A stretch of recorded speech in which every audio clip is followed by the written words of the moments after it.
The Neutral.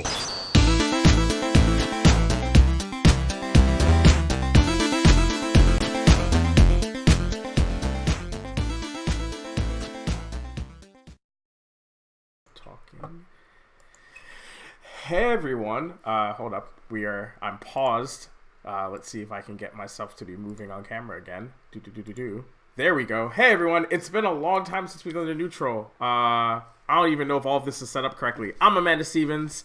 It's been a minute, I think like 5 months. We'll get into that in a different video.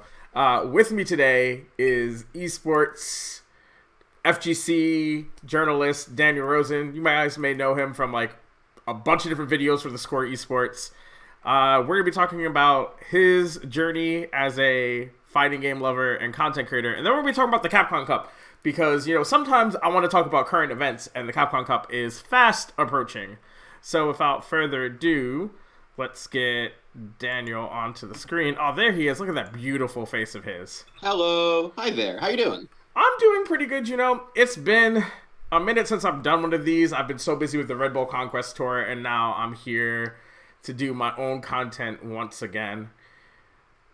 Back on the grind. Yeah, back on the grind. So, you know, I start the show in a very predictable way every time, and you don't have a fighting game handle, so I can't pick on you for that. I can give you my old one. What was your old handle? My old handle was Doc Rosen because my initials are DR, so I thought Doc Rosen, that'll work, and so that's stuck for about 3 years before I became #real names in esports. Yeah, you know, Doc Rosen isn't the worst handle I've ever heard, so like I can't really give you too much stuff for that. But we'll do the easier intro, which is what was the first fighting game you ever played? First fighting game I ever played was Bloody Roar 2 for PlayStation 1. Wow, that's not a good one. It's not a, you know, it's not Shaq Fu bad. It's not Shaq Fu bad, but it's not good. But it's not good, you know. I mean, I remember looking at Bloody Roar screenshots in like my PSN magazine, and being like, man, a fighting game where you like also turn into a werewolf. This sounds great. And then I remember playing it at a friend's house and being like, this is terrible. We had a PlayStation demo disc, like the PlayStation Underground demo disc, and it had Bloody Roar 2 on it. And we basically only played Bloody Roar 2. My brother and I, we only played Bloody Roar 2 over and over and over again on that demo disc. And about a year after that, my dad just sort of showed up with a whole bunch of, like, he kind of took the PlayStation 1 and then came back with a whole bunch of pirated games, and all of a sudden they all worked on the PlayStation 1, and Bloody Roar 2 was in the stack of games, and so we played a lot of Bloody Roar 2. So how did you go from Bloody Roar 2, which I think would make a lot of people just give up on fighting games, to, like, real fighting games? I'm sorry, all the Bloody Roar 2 fans who also watch my show, but y'all need to pick a better game. Are there any? I'm saying, are there? There's definitely a Bloody Roar Discord community somewhere who's just grinding it out on whatever version of Bloody Roar Fightcade there is. But like, God, you could pick something better, guys. I'm sorry. We did that, and yes, I didn't want to play fighting games again after that. 2007 or 8, my family did a road trip across the United States. We live in Canada, so it was like a big deal. And we ended up in Vegas, and my parents wanted to drink and gamble, and so they dropped my brother and I off at an arcade in the one that's themed after like medieval castles, and I don't remember the name of it. Camelot, Excalibur. Yeah, I know what you're talking about. Yeah, they have an arcade still, but the arcade used to be really good, and it used to have Third Strike, and it was one of the games my brother and I played. And he played Dudley, and I played Makoto, and it was really cool. And then it just so happened that was like the same month that EGM had Street Fighter 4 on the cover. That was like their big reveal one, and I saw it in a bookstore like on the next stop, and I was like, oh, this is cool. And I read that cover to cover. And then I went and like when I was like the next year I saw it in the store. I'm like, well, I should play this. I read about it, and I had a positive experience at that one arcade. So you're like an 09er. I'm basically an 09er. Like, I really didn't get serious in the fighting games until Street Fighter 4. And if I'm being honest, I didn't get really, really serious about fighting games until Marvel vs. Capcom 3. Okay. Wait, you're a Marvel head? I'm a Marvel head. I love Marvel vs. Capcom 3. Ultimate Marvel vs. Capcom 3 is my favorite fighting game of all time. My brother and I played, and this is not a joke, we played something like 2,000, 3,000 hours of that on 360. We went through the one 360 like it red ringed on us, and then we bought another one to play more Marvel, and then eventually that one died, and we were like, this was like well after the 360 was dead. Like the PS4 was already out at this point. We were playing on that. We bought another 360 to play more Marvel because that's what we wanted to do was play Marvel. Damn. Who was your team? I played Amaterasu, Hawkeye, Spencer. It is not a good team. But that's not even a team. That's like it's not a team. That's like three characters thrown onto the screen together. Like the action. So here's the real problem, because the team I played, and this is Justin Wong's fault because I saw him on a stream and he did this to me. Was I played Iron Fist. I believe I played Iron Fist, Storm, someone, and I can't remember what the last one was. And I was just like, this is Justin Wong does this. It's okay. Wasn't okay. Iron Fist was terrible. But I played that for a while, like a long time, and eventually my brother basically, I think he just like, there was just one day where he just 20 owed me, and I was just like, all right, I'm done. I can't play Iron Fist anymore. This is a bad character. Going back to Amaterasu, because my initial team in Vanilla was Amy, She-Hulk, Spencer. Okay. And She-Hulk Spencer was like a real thing, and I just loved Okami, so I wanted to play Amaterasu. So I just kind of jammed her into any team I could. Meanwhile, my brother played Zero May Cry. He played a real team and was good at the game. So we should never play each other if you have flashbacks of playing Zero May Cry. So, are you a Zero May Cry player? Yeah. So basically, like, I have been playing fighting games. Like, I've brought this up on the show a few times, but like, I've been playing fighting games my entire life. We're talking like, Street Fighter on the NES. And, Mortal Kombat on the Sega. Like, if there was a fighting game that came out that, like, my parents didn't think was, like, not okay, I played it. So, like, I played Shaq Fu on my Game Gear. I played Soul Calibur in the Dreamcast. So, I've always played fighting games. I have not always been aware of, like, the broader fighting game community. I think I knew about, like, Justin Wong and Daigo because somebody at, like, summer camp or something showed me, like, the Evo moment. But I was in college, and I was playing UMVC 3, and one of my friends was like, oh man, you like Marvel? Do you know who Marlon Pi is? And I was like, who? And so he showed me a bunch of Marlon Pi combo videos, and I was like, that's not the same video game I play. Huh. And so a dude in our friend group, like, actually played, like, actual Marvel. Like, he would go and he would compete, and he just, like, devoured me over and over and over again because he knew how to foot dive.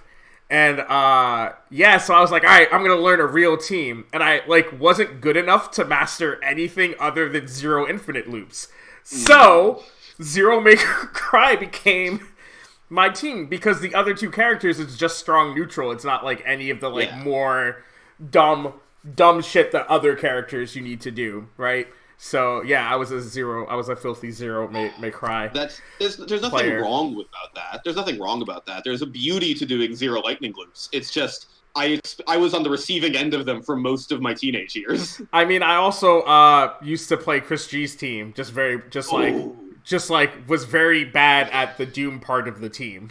Mm-hmm. The other team I played, and this was like my scumbag team. My brother hated me when I did this. It was just like two basically like not meter heavy point characters. So it was Dorm and Spencer or Dorm and something, and then Phoenix in the back. And just we're just getting the 5 bars and we're just gonna Phoenix and it's gonna be fine. It's over. You're a terrible person. Next year to be told me in Street Fighter V you played Abigail.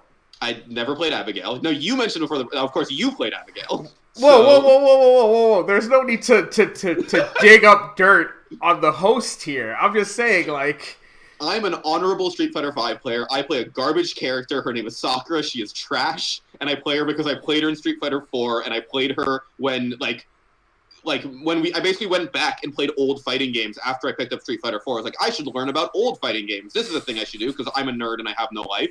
And I played Alpha 2 and like, oh, Sakura's broken in this game. I like this character. I'll play Sakura. And that was just a mistake I kept making with my life over and over and over again. Do you think you're ever going to learn your lesson? That, like, Capcom doesn't want her to be a good character? Like, are you ever just going to pick up... I mean, wait a second. I should say that, like, we don't know I think they revealed her V skill, and it looks... No, they didn't reveal her V skill too. I'm waiting for them to put me out of my misery. Just put the gun to the back of my head and just like, it's over. It's just she just hits Alt F4 on your keyboard when you hit the V skill button, and that's it. And you're done. Do you think that because we were talking about this before the show about like balancing in Tekken, where like there's just characters that are unplayable, and most other fighting games aren't necessarily like that. Except when you get to Street Fighter V, where you have like Sakura, Fang, and like Alex. Yeah. Sorry to all my friends who I know play Alex. One of them gave me a job recently. Don't take it personally or anything. But do you think that like Capcom's like, all right, you know, the Sakura character, she's loved. We'll put her in every game we can, but like she's actually kind of doo-doo, and we just don't want her to be good? I mean, she was, like, fun in 4, but not great, because she had Tatsu loops, and those were very fun. It was just, like, the gimmick of this character is you're going to hit Tatsu loops, and if you like those, it's okay. But I do think you're right that Capcom's like, she's like Ryu light. If Ryu's not good, Sakura's not going to get to be good, and Ryu's definitely not allowed to be good in this game, so... What do you mean? There's Kage! Oh, yeah, there you go. Who's also ass. You know, if I can let you in on a little secret. My secondary for all of the first year and a half of Street Fighter V was Alex. You just... So audience, if you haven't realized something, Daniel, while being very knowledgeable about fighting games, has chosen the path of hardship and just low tier. I played jank. I played Amaterasu in Marvel 3. I've been playing Lucia in Street Fighter V, and she's not great, but she's like a fully existing character in this video game, unlike every other character I've played in this game up till now. Hey, Alex occasionally looks like a real character. When Demon Dan posts a highlight reel of Alex looks like a real character. When you don't know how to block, Alex looks like a real character. I mean, that's more than Sakura can say. If you Sakura, there are moments where I run into another Sakura online, and it's have you ever seen that same hat meme? Like the 4 manga. I feel like that. I'm just like same hat, and then we both go home and cry into the hat. All right, so let's stop beating on Sakura. So you do this thing that is another questionable life choice of being an esports content creator for a living. Functionally better than me because like you work for a real company and not a freelancer, but still questionable life choices abound. Yeah. How did you get into that? Like, what led you to be at TheScore doing this great thing we call esports journalism? Doing esports journalism is the picking a low tier of the content creation world. Yeah. But, it's a weird one because I went to journalism school for university. I did that, which was also a questionable choice. Oh, so I know. My bills tell me the same thing. So I'm 0 for 3 on this, but I kind of as a kid I wanted to do games journalism because I grew up reading EGM and PlayStation Magazine and official Xbox Magazine and all of that stuff. I read a ton, PC Gamer Magazine. I read a ton of games magazines, and I wanted to do that. And then they all suddenly shut down. And just which was going to happen. But at that stage, I wanted to then go and get an English degree, which my parents were like, "You should not do that to yourself." So I pitched them essentially, well, what if I did journalism? Because theoretically that might make money. And they weren't thrilled about it, but it was a better option than nothing. So I did that, and I was just sort of, honestly, TheScore they're based in Toronto, and they were kind of putting out a call. I knew a couple people who worked there at the time, and one of them still works there. But I just kind of asked, do you guys want freelance fighting game stuff? And they laughed at me and said no. And then the job opened up, and I applied, and I wrote about League of Legends for a while until they let me write about fighting games. Huh. That sounds very familiar to my life of writing about League of Legends until I was 11. Yeah. It was sorry, go ahead. It's just funny because I feel like that's true for a lot of fighting game writers who do fighting games now. Mm-hmm. It's except for people like Saint Colo and whatnot who started doing fighting games and got to keep doing fighting games. There seems to be also a category of people like us where we're like, hey, so we write about League. And But see, then like the difference is I didn't write about League. I didn't know anything about League. I mean, I did. I just like kept writing about League of Legends until people let me do fighting games. I mean, See, that's admirable, and that's just like, listen, I'm going to keep doing this thing that, because you're actually good at and you actually know about League of Legends, but I just sort of wrote about League of Legends and then kept pitching fighting game things until eventually, like, all right, we've hired someone who actually knows about League of Legends. Why don't you try this fighting game thing? yeah, I used to, I mean, like, now I don't write about, so, like, there's, like, a huge difference between, like, my interviews back when I was, like, covering League of Legends and now, where, like, now I talk about things like mental health and burnout in my interviews, and like occasionally I bring up League of Legends talk in them. Versus like back in the day where I was like, oh man, so like what do you think of your jungle meta picks and stuff, like actual content. Now it's just like, I'm like, hey Brox, I'm gonna use you as a vehicle to talk about mental health and esports, and I hope you're okay with that. And Brox was like, I mean, it's better than talking about jungle 24/7, so like, yeah, sure, let's go. They're bored of it too. Yeah. To any of you fledgling journalists who watch this, if you think that your interview subject doesn't want to talk about real shit, you're like 94% wrong. Like, yeah, they all want to. All they want to do is talk about like their lives and things, and not the game they just played.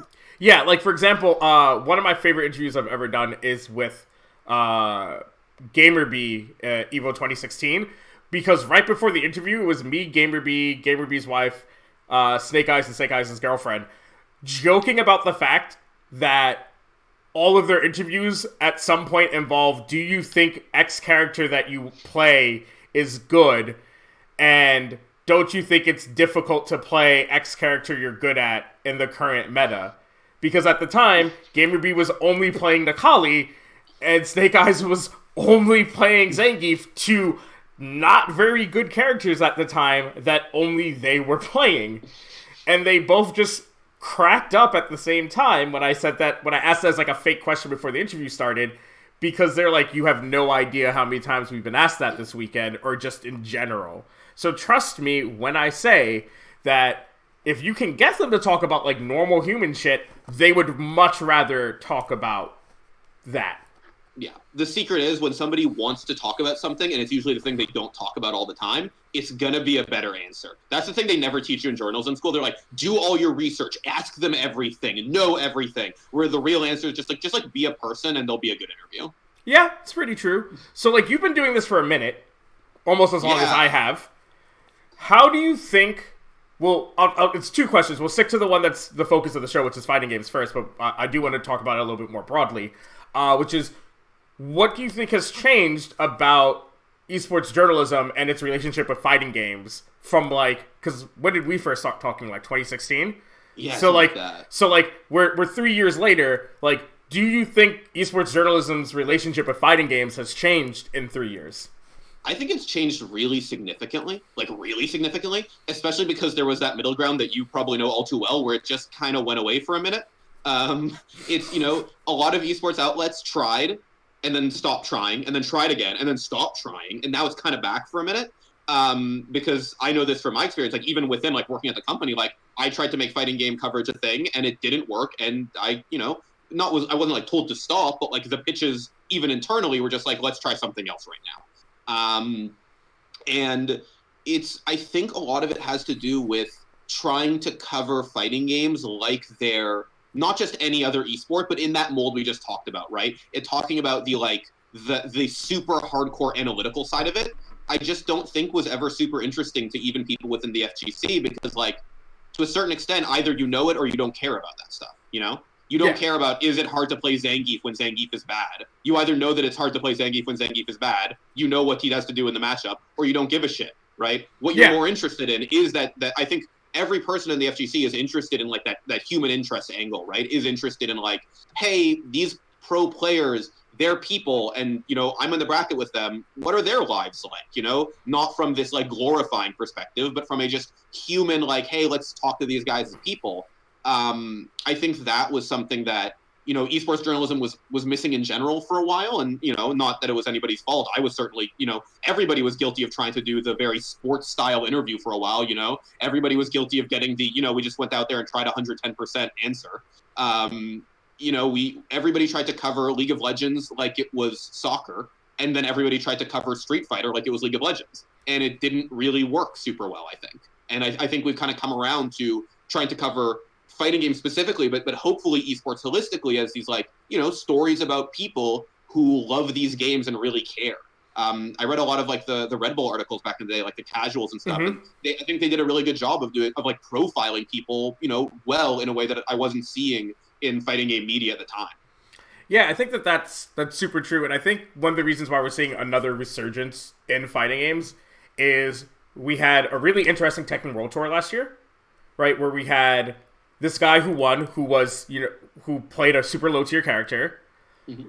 And the year before that, we had a guy who's been a long-standing pro saying, I'm going to quit fighting games because I don't make enough money. And everybody went, wait, it's a world tour. And then they actually looked at how much money he made for winning and went, that's less than retail. Yeah. And then you had Arslan Ass win, and people were like, wait, people play fighting games in Pakistan? Right? And we had the NRD story. So in the last 2 years, people sort of realized, wait a second, this isn't like League of Legends and CSGO and Dota where you're playing a game you love and you're making mad bank, right? Yeah. Huni making, was it reportedly $2 million? Yeah. Right?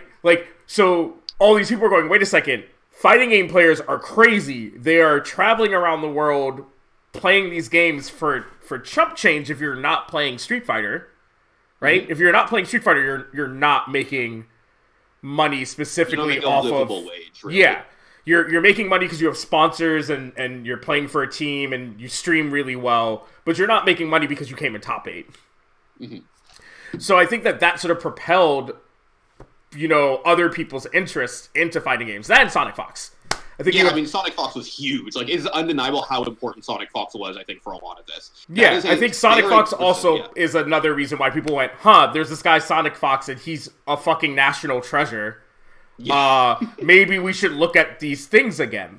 And the fact that he plays more than one game helps too, right? Yeah, if he was just playing a game, if he was still playing Skullgirls or something, it might not have trickled out into the rest of the FGC, but because he plays 2 very popular games, Mortal Kombat and Dragon Ball, it kind of forces outlets to be interested in Dragon Ball and Mortal Kombat just by proxy of Sonic Fox being there's a lot of outlets that never would have covered an anime fighting game, but they're Sonic Fox and they're playing Dragon Ball, and they demand coverage. You have to talk about Sonic Fox because not only are they important in the fighting game world, but they're important in the broader esports world and the broader gaming world, and you just have to talk about them. Yeah, I have friends who give 2 shits about fighting games, care very little about esports, but know who Sonic Fox is.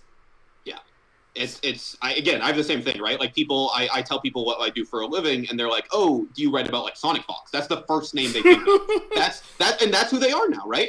They're an ambassador, they're an icon, and it is undeniable that they got a lot of people interested in fighting games. Arslan Ash got a lot of people interested in fighting games. MenRD probably got a lot of people interested in fighting games.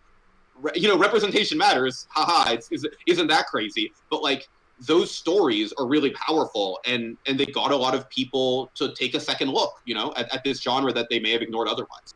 Yeah, and so I think that when I asked about that question, I mean, even to an extent L.I. Joe, I think L.I. Joe was the first thing that made people, which is I think when we saw that first spike in fighting game coverage in the middle of 2016, was because here's this guy who no one thought was going to make top 8 at EVO, let alone top 16, right? Everybody knows who L.I. If you're an American fighting game fan player, especially in the Northeast, you know L.I. Joe. That's a given, right? But, nobody, if you, walked into EVO that year and said, name your top 8, I don't think anyone, Joe included, would have said L.I. Joe. Then you've got, the beautiful picture of him and his dad, the fact that he put a real hero moment into that top 8, he wasn't just one and done. Mm-hmm. I think that was the first thing where people were oh man, this is a great human interest story. Let's look for more of those in fighting games. And unfortunately, there wasn't really any more that year. The next year. Yeah, Knuckle Dew winning was kind of big, but that was because Knuckle Dew won a $250,000, not necessarily because Knuckle no offense to Dew, there wasn't a feel-good story there. It's just, oh man, this kid won $250,000 and he's gonna like use it to help his family, but like that's what somebody who's like 19 who wins $250,000 is going to do. Like we saw it with Booga winning the Fortnite. People under 25 winning a large amount of money aren't just gonna be like pimps and hoes, cars and shit. Like they're probably they're probably gonna spend it on their family. Like it's just a logical thing.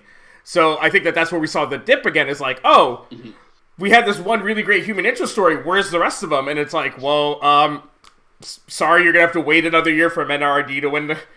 To win. So, but then how do you think esports journalism has changed in 3 years? That's so, okay. I feel like it's not a loaded question. There's like a million things that have changed in like a year, not just 3 years. There's like less publications. There are there's a lot less publications, which is super unfortunate. But it's like, but there's also like the niche that used to be like super well served was like daily breaking news. There were like 18 outlets you could go to for like daily breaking esports news, and now there's like one, and it's Dot basically, right? Dot and Dexerto. And Dexerto, yes, of course. Dexerto, I totally forgot. And Dexerto, they also do a great job of doing also streaming stuff. But it's just like there's kind of those, and it used to be like there were those, but then there was also Yahoo and Slingshot and PvP, and TheScore used to do it, and ESPN used to do a lot more like daily breaking news. It's interesting how that has kind of gone away.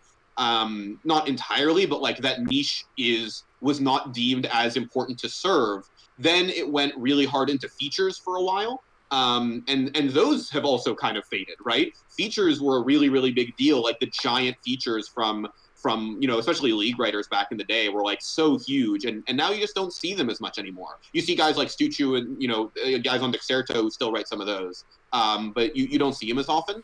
And now we're like, obviously TheScore is doing video, ESPN is trying to do more video. Like Yasu did a video before they ended up having to shut down. People are trying to go there now. It's just like I feel like esports journalism, esports media is a different ball game every like 6 months, and it's really hard to like. You kind of have to adapt really fast and keep a hold on it. I don't know how do you think it's changed? I'm really interested because you're so much more in the trenches than I am, because I'm just like I have to like work with this company and we have to adapt at that speed, right? Yeah, so I think it's interesting because I remember when I first got into it, you could pretty much do anything as a freelancer, right?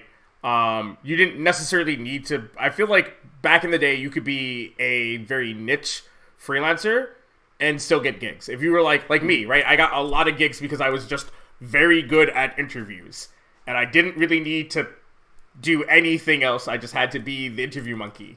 And that's still true. Like I still get pretty much all of my gigs come from interviews. Every now and then someone's like, oh, by the way, she can write features. Like, I don't know if you know this, but like she's written features before, and they're like, wait, what? And I'm like, yeah.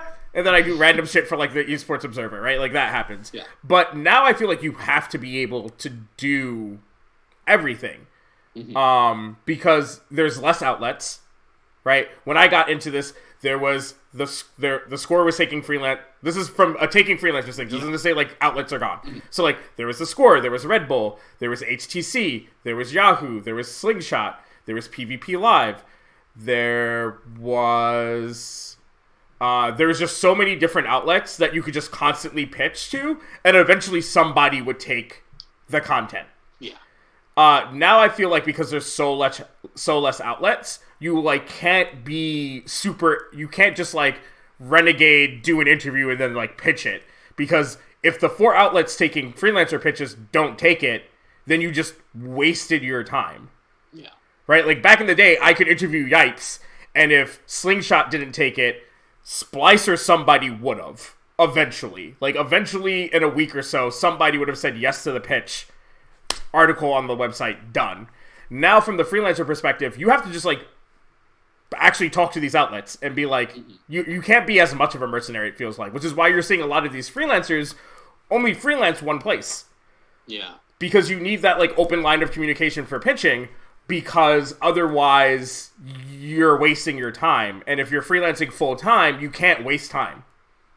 I mean, so I did a bit of freelancing when I was like in undergrad and while I was doing some other stuff, and like that sounds a lot like what it was like in games, like not esports, but games journalism back in the day, where it's just like, and it probably is still true now to the same extent, because now there's, again, no outlets. But like, this was back when all the outlets were shutting down, and it was the same thing. It was just like, you just sort of had to know the person taking the pitches and always keep in contact with them and be like, hey, do you guys want this? No? What do you want? Tell me what you do want, and let me pitch at that, right? Because it was sort of the only way to get anything printed. Yeah. So, like, I think that esports journalism is a lot better than it used to be, like, there are more sites paying better money, and the type of stuff that I'm seeing people do now is, like, wild to me compared to, like, 3-4 years ago. So, like, 3-4 years ago, some of these features that I see now, you would look at it and you'd be like, oh, it's one of, like, 3 people. It's probably Emily, Kelsey, or Fionn. And if it wasn't those 3, then it was some miracle thing that was posted on the Reddit, and it got them picked up by, like, gamers or something. Now, I'll see amazing features, and I've never heard of the person. And I find out, oh, they're like the Overwatch person at the dot or something. And I'm like, oh, I'm sleeping. Like, there's no, like, the thing is, like, it felt like it was a bubble back in the day where, like, all of the content, all of the freelancers knew all the other freelancers. Especially within their own game. So, like, I knew every other League of Legends freelancer to some extent back in 2016. Whereas, like, now, even though there's less sites, it feels like there's more of us. Because now each site has a dedicated, like, bullpen. Yeah. That's so interesting. Whereas before it felt like, all right, it's just a small group of people pitching everywhere. And, okay, now they're getting picked up by sites, right? You know, like, Emily and Kelsey, you know, they were at Slingshot, and then they ended up at Yahoo, and then they ended up at Dexerto, and now Emily's at ESPN. It doesn't feel like it's this small tribe it used to be. It feels like it's like, these are the dot freelancers, you know, these are the Game House freelancers, you know, these are the people who write about League of Legends for Riot, right? It feels like, because, like, I discovered new Overwatch writers, like, every day, and then when I talk to them, I start to realize, like, oh, I'm just not entrenched enough in Overwatch. It's like, it's so cool. It's somewhat because just like, it definitely felt like back in the day, I would read something and be like, oh, I've read this person before. I was very new to esports in like 2015 when I started. And I was just like, oh, I started remembering the names. Mm-hmm. And then like this year or so, it's like, wow, so many new names. Because I try to read as much as I can, as many features, many news articles as I can, because I want to keep track of everything. And it's just like, there's so many new names. And I wonder how much of it is just like, you know, kids who maybe went to their own school, maybe went to some kind of school, who are the generation younger than us, basically, like the esports generation younger than us, mm-hmm. who are big esports fans, and like, maybe this is my in, you know? And I guess that's just what it is, that you have all these folks who are a little bit younger, or at least they're a little bit newer to esports, and are seeing this as their way to like get involved in the space. Yeah, and I also might just be like I have to choose this. Let me pick somebody better than the first 2 people that came to mind. I could just be like Grandpa Time, right? Where it's like, because I don't want to use any of the first 3 names that came to my head for this. But like, it could just be Grandpa Time, where like, this is where like, I'm so old as far as like esport years go, that I just don't know these youngins, right? That sorry, go ahead. That like, I just didn't see these people do their come up stage to what they're doing now. And so like, now I'm like, oh my god, but like, some people are like, yo, this person's been writing for 2 years. And you're like, oh, cool. Okay, cool. Right? Do esports like media years work the same as esports player years, where you were like, oh, you're 26, you're pretty old now, you gotta retire? I feel that way sometimes. I almost feel like esport years are like dog years. Cause like, I think this is less true for us, like, when we're at EVO, because everybody who covers EVO is in that similar age bracket, right? Of, like, 25 to, like, 30-ish, right? Yeah, but, like, when I'm in a press room for, like, League of Legends, if, like, Dustin Steiner or, like, Chase Wasnier isn't there, I am, like, the oldest person in the room by, like, 7 years. I was at a Rainbow Six event last year, and it was amazing. So I was there with my coworker Miles, who does some video hosting for TheScore too, and he is I believe he's like 30 or 31, and I'm sorry, mm-hmm. Miles, if I'm getting your age wrong, but like, he was very much the oldest person in the room, and I was probably the second oldest person in the room at like 25. Yeah, so like at Rift Rivals, if you didn't count the fact that like Emily and Travis were there, and I think Ashley Kang is not that much younger than me, and neither is Nick Tracy from InVen, but like everyone else who was there was like a good 6 years younger than me, because I'm turning 32 in 2 days. So like, just like every time I'm in a media room for anything that isn't fighting games, which media rooms and fighting games. What? What? But like, whenever I was in a media room, like age would come up, like we'd be like, oh yeah, blah blah blah, and then I'd be like, everyone's like, someone would be like, oh man, you know, such and such is so old, and I'm like, I'm that age too, and they're like, no, you're not, and I'm like, yes, I'm 30, and they're like, oh, I'm like, how old are you? 24. Point to someone else, 22. Point to someone else, 18. I'm like, table flip. I will say the oldest I've ever felt was, and this is not me trying to slight the community, but the oldest I've ever felt was being media at a Smash event.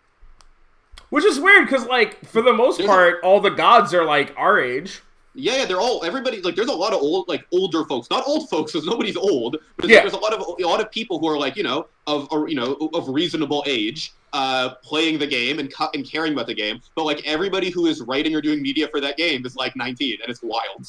Yeah, the other community that made me feel average age was CSGO. Oh yeah, of course. Like when I was in the CSGO media room, the 2 times I've been to a CSGO event, I was like not like the far and away oldest, and it had nothing to do with Kevin Hipp being in the room. Like there was just a solid number of people that were like 28, 27, 29, very few like 19-year-olds in the room. So not a lot of folks. I don't think their parents will let them see the scary gun.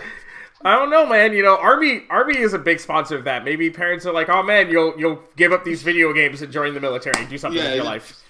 Put down the real gun. Put down the fake guns. Put down the real gun. Yeah, something like that. But yeah, I mean, like, I like do I like that there's so many outlets that are gone, you know, like 3-4 years later? Obviously not. Do I like the direction esports media is going in? I mean, yeah. I mean, I feel like esports media is more willing to try things, and I know that that's part because, like, they need to figure out how to, like, make revenue somehow.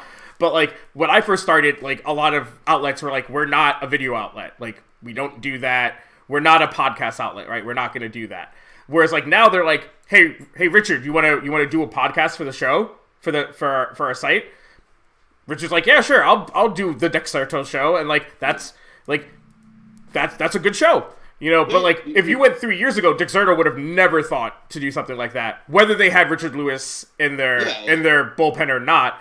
That just never, because they're like, nope. We're a writing site. We do writing things. Maybe we'll do video because we're, you know, at an event. But, like, that's it. Like, video used to be the thing you did because you physically went to an event. Yeah. Whereas, like, that now... was us, too. Yeah, same for TheScore. That was us, too, right? Like, we did a video to do interviews. And then we stopped doing that because it wasn't really working for us. And we had to figure out something else. Which I think is a direction that I really like seeing esports go in, is this, like, willingness to just do things. Like, ESPN even is like, oh yeah, we're ESPN, we should do more video things. I mean, there was some not so great parts of the free agency show, and I was like, I told Jacob about that, so this isn't like some like secret like backslide. There were some audio issues and, you know, some timing issues, but the concept of doing a free agency show, very similar to like what we do in traditional sports, makes sense for League of Legends because of the way our free agency works, and the fact that no one thought to do it, half-assed or not, for the last 3 years, because free agency hasn't changed in League. No. Franchising didn't drastically change free agency, and every year, the first 48 hours of the contract deadline change has always been a very busy period for Jacob. And so the fact that no other site was like, yo, Jacob can do all the breaking, let's turn into a content thing of like, we'll turn into video, you know, we'll take the Jacob piece and we'll run with it. And sure, that might sound sleazy to be like, oh, let's let somebody else be the workhorse and then we'll profit. Yeah, but like the fact that it took like 5 years, 4 or 5 years for somebody to, I mean, Jacob himself, but for somebody to turn into a program similar to what the other sports do is wild to me. Yeah, no, I agree with you, right? It's just like the idea is right there. It's on the table. You know what I mean? Jacob was literally doing the content. He's obviously the guy who owns these stories, and he's great at it. But like someone, the content was there, and as you said, right, someone could have done it.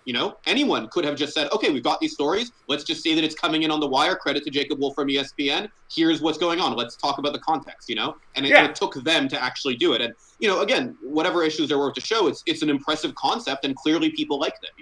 Yeah, and I that's the thing, is that I don't think 3-4 years ago anybody would have been willing to just YOLO do it. They would have been like, nobody would have taken that risk. We're just gonna do our things. I remember talking to Vince when they were launching Slingshot, and originally they were bringing me on because I just finished doing the analyst desk for Worlds, and they're like, we really like your show, we think this is great, and we're gonna launch the site with podcasts and video, and we're gonna have articles. And then like they got closer to launch, and they're like, we're just going to do articles. Do you write esports content? And I was like, yeah, I do. But at the time I was like, no, I just really want to do podcasts though. But like, every site, they were just so afraid to try to be multimedia, which is weird to me because when I was in journalism school, like all my professors pushed multimedia. You got to take pictures, be willing to do video, be willing to talk on camera, learn how to storyboard. Like that was being pushed to me so hard in journalism school. So then to come out of journalism school into esports I started in games journalism, for everyone to be like, no, right. I'm like, wow, this is obvious now that like esports journalism and like journalism as a whole are like two different things. Like, yeah, there was a disconnect. There was such a huge disconnect. So it's great to see it happening now though. Can we start a club for people who are in esports journalism who went to journalism school? There's like 7 of us. It's fine. There's just 7 of us, and 3 of them are at TheScore. Yeah, there's like me, you, There's, I think there's like one person I know in my Discord he's broadcast talent, but he's going to school for journalism. That counts. That absolutely counts. But like, there's not a lot. There's a couple people that like, did the journalism adjacent. Like some people I know, like Nick Geraci, I think went to school for PR. Okay. But I just want specifically journalism school into esports journalism, because I feel like we should just get like patches on our jackets, just say like, we make bad decisions. just like a club to commiserate on this. But we're hitting that 40-minute mark, and we haven't talked about this thing happening that's happening this weekend. So we have the Capcom Cup. Yeah. All right. So let's start with the obvious thing. Let's get out of the way, so that when we get to prediction point, we can not mention him at all. The safe pick for the Capcom Cup has to be Bonchan, right? Yeah, so he's not in my personal pick, but yeah, the safest bet is Bonchan. Yeah, like if you're trying to run Vegas odds with somebody and they're like, what's the like I'm not an idiot pick, it's Bonchan. And for those of you who are like, who kind of follow Street Fighter but don't know anything, and you're like, but Punk's the point leader. Punk? So the biggest thing is like, and you brought this up before we were doing the show when we were like spitballing, is that it's going to be, for those of you who watched the Second World Tour, you all saw Arslan Ash, who was everybody's safe pick for this, basically seemed very, very prepared for Arslan Ash and not very prepared for Akuma. And that's because nobody wanted to lose to Arslan again. Yeah. Everyone got super prepared for Arslan. Everybody clearly was ready for his Kazumi. And, he just wasn't able to top some of those faults. Yeah. Very similarly, though, like, this has been a concerted effort by the world in, like, the last couple of months to beat Arslan. The entirety of Japan basically decided halfway through the season we're not going to lose to Punk anymore, and have been training each other to beat Punk. This is why if you really watch a lot of events, you'll see that Punk struggles with the Japanese players, and that's because Japan said, no, we are not losing to Karen. We also don't want to lose to Koilin, because that's, Punk's technically secondary. Like, Punk can play anything, but that's his real secondary. Like, Japan just said, nah, no more. Like, we don't care who we lose to amongst each other. We're just not going to lose to Punk. And in a tournament that is very Japanese stacked, I just don't see a world where Punk makes it all the way to grand finals versus a bunch of players who have basically for the last 4 months trained to beat him. I also think he has kind of a tricky bracket. He has kind of a tricky bracket. Like, it's even his first match, but even his second match could go sideways for him. But I think you want to talk about the LCQ before we start talking about bracket stuff. Yeah, That works. We could do things in order. So I looked at the entire LCQ, and 5 names that I want to talk about popped up to me, which is Haitani, Storm Kubo, Samurai, Itazan, and Menardi. Okay, so I have 5 names too, and 2 of our names are different. I think it's so. This is the first time in a while that I think I've seen Itazan and Mena not already in. Granted, Mena. I think Mena would have qualified without being the People's Champion last year, but it was really close. Like, I think he was pretty low.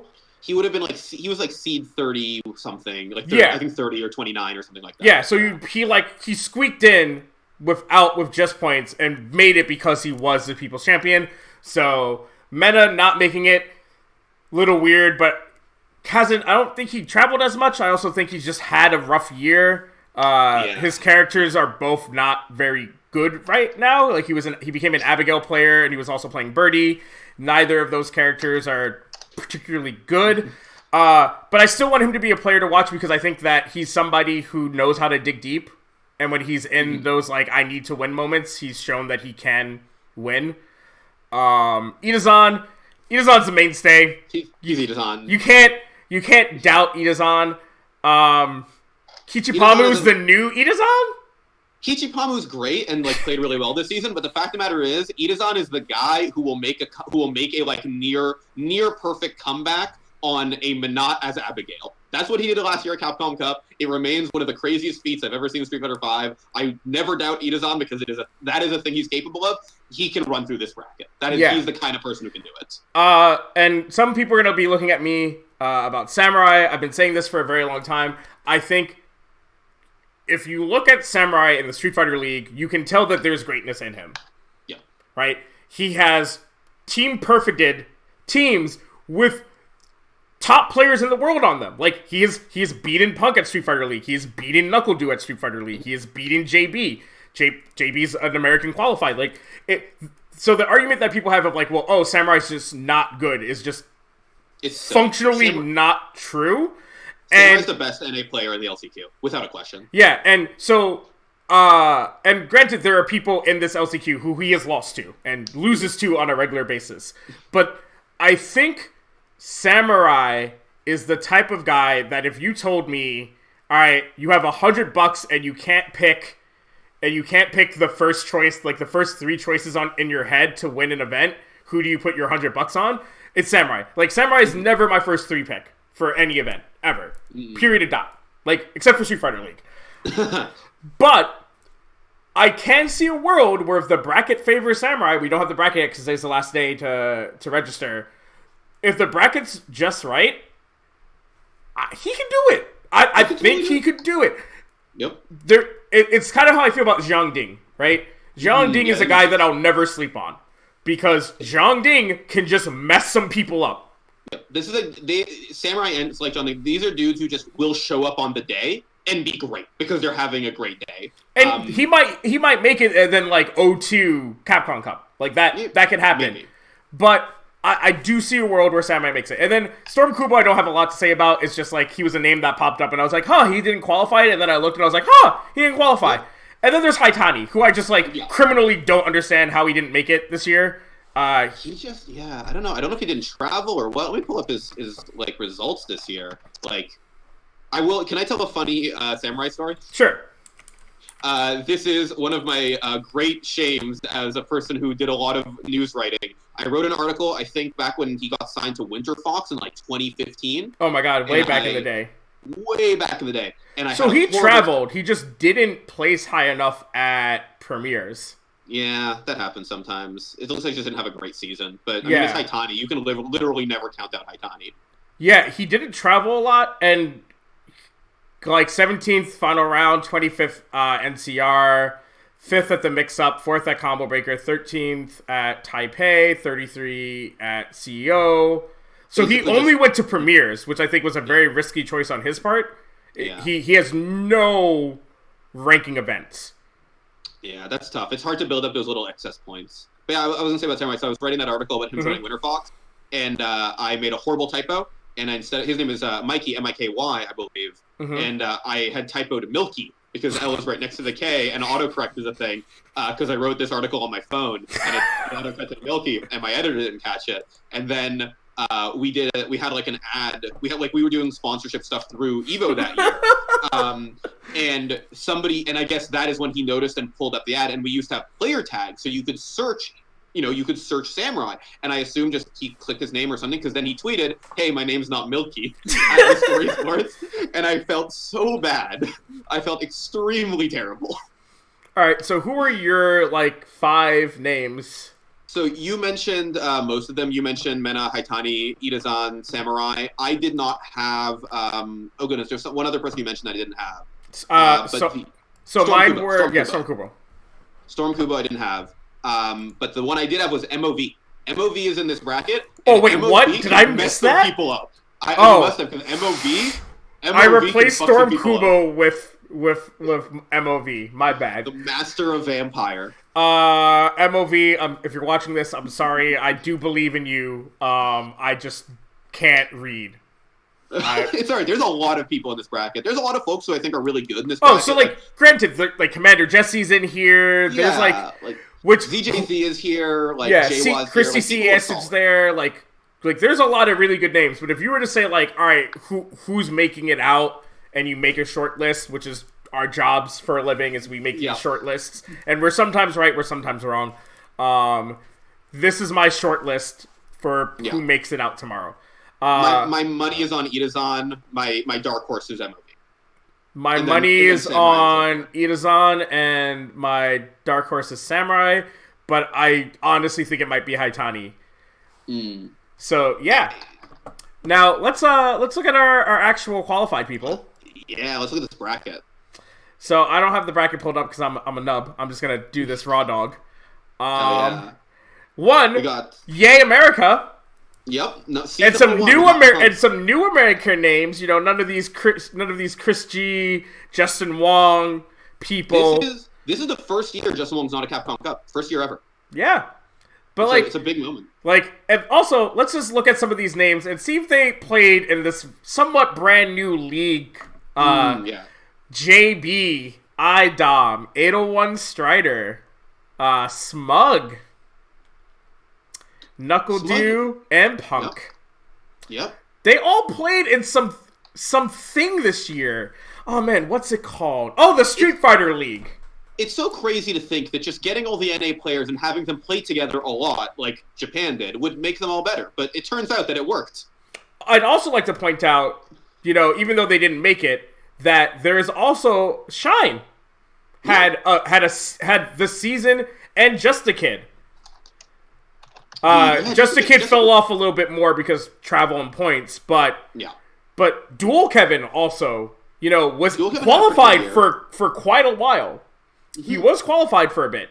So and then, there was somebody else who was right on the edge, I think. I'm even thinking of Shine. It was Shine. Shine's the one who was right on the edge. He's fallen off more because I don't think he did very well at the Super Premiere, the North American one. But yeah, I know this is not talking about standings, but hey, surprise people who say that North America has no talent in any video game. It might have to do with the fact that netcode is terrible. And none of our players live anywhere near each other. Yep. Again, as it turns out, just putting them all in a room together and having them play a lot made them all better in their performance this year. Yeah. And, here's the other thing, guys. They only played together for a weekend. Yeah. All of Street Fighter League was filmed in a week. So this isn't the Japan one where they're commuting and playing weekend and week out together, because you could do that in Japan. This is a power-up that happened, a massive level-up that happened for some of these players, literally from playing together for a week. Yep. It's really impressive. I actually don't know the stats on how many more NA players we have this year, but it definitely feels like more than before, and it feels like a lot more contenders than before. It's really I did this research I think because I was on TheScore Esports, because I was about to say most NA players in the Capcom Cup ever, and then I looked and I was it's about roughly the same. Okay. But it's a lot more players that I think stand a chance. In the past, it was Justin Wong got back in because he was playing Manat, or, you know, people who had a lot of points at the beginning of the year who just, like, held on to, like, bottom slots. There are people at this event afraid to play against IDOM's Laura. There are people at this event afraid to play against, you know, 801 Strider's G, right? This isn't the NA players in Capcom Cups prior, I guess since 2016. 2015 is when Do won? 2015. Yeah, 2015 is. So, 2015 was the All-NA Grand Finals. Yeah, so, like, it's the first time since 2015 where people are genuinely afraid of someone whose name isn't Punk. Yeah. I mean, look, I was looking, when I was making my predictions, because we do this in the office every year where, like, I make a and make everyone make predictions. And I was looking at was it Strider Big Bird, and I was just like, I was really thinking hard. I'm like, Big Bird's good, but Strider could mix them, and if you get touched by G, it's kind of over. Yeah, I mean, like, also I want to talk about the fact that, like, huge character diversity this year. You know, not giant rows of Karens and Rashids and Camis. Like, don't get me wrong, there's quite a number of Karen Rashids. Don't you worry. We'll be seeing those characters a lot this year, and I'm almost certain, like, hopefully neither of them get a costume at the end of the night, but, you know. We got an Akali, we've got some Zekus, we've got a Guile, we got G's, we got Laura, you know, Bisons. Nikali's a throwback. I feel like having Akali be in Capcom Cup is like, wow, it feels like 2016 again. Yeah, I mean, like, I'm pretty happy with character diversity. You know, because a lot of people still meme, like, oh, man, there's no character diversity in Street Fighter. But, I don't know. I could see us having 8 different characters in top 8. We absolutely could. Especially if Bonchen butts out that Sagat for the fans. I mean, he did it at EVO, and it wasn't just for the fans. And it wasn't. It was on purpose. And it worked. And I'm just hoping it happens again, because I love it. I love to see Sagat. And he got buffed. He got buffed since EVO. Yes, true.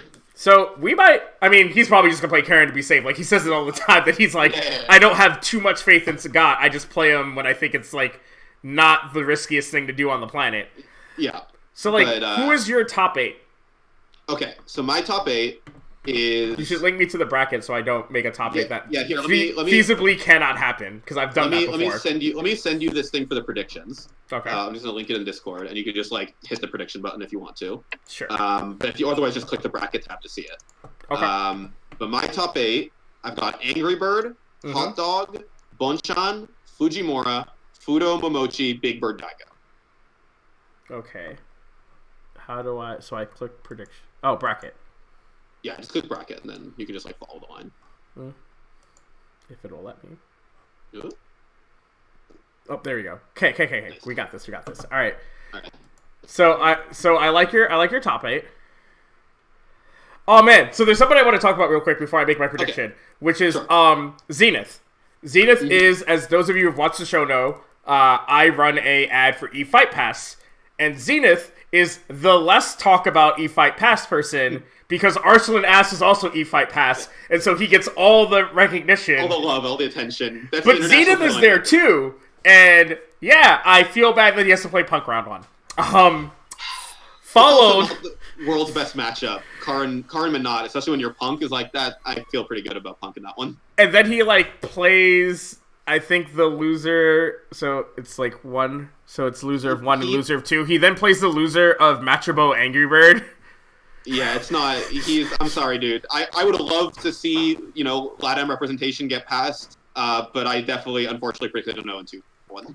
Okay, so my top 8 is Mr. Problem X. Bonchan. Yep. 801 Strider. Which I think totally can happen. No, it can't. You can't have 801 Strider and Bonchan in top 8. They have to play each other for top 8 winners if they both make it through winners. But they can lose. He can lose. Oh, well, you're saying that one of them makes it a lose. Yeah. Okay. I can run brackets, friend. All right, I'm just making sure because I'm just looking here. I thought you were going in order. No. All right. Infectious. Okay. How many am I at? Like 6? That was 3. No, but you said Bonchan, Strider, Problem X, Infectious. That's 4. That's 4. Ooh, it gets hard after my 4. Big Bird. I think he loses to Strider, and then Big Bird makes the hero run through losers. Uh, I also have Big Bird making a very deep hero run through losers. fuck. This hard. It's hard. Well, because like there are people I believe in, but they're versus people who I think get through winner's side, which means that they have to go deep through losers. Like I believe in Smug, but like if I have Smug losing to Bonchan, then he has to go all the way through losers. Yeah, I definitely feel that. I believed in Smug to a point, and then he got to a point where I just had to kind of stop believing. Sorry, Smug. So I've got 5. Mm-hmm. I'll just say random names at this point.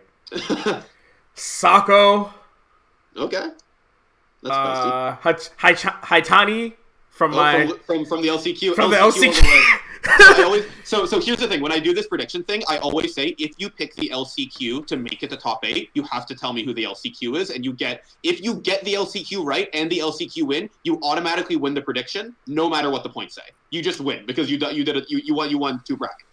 And Gachakun. Okay.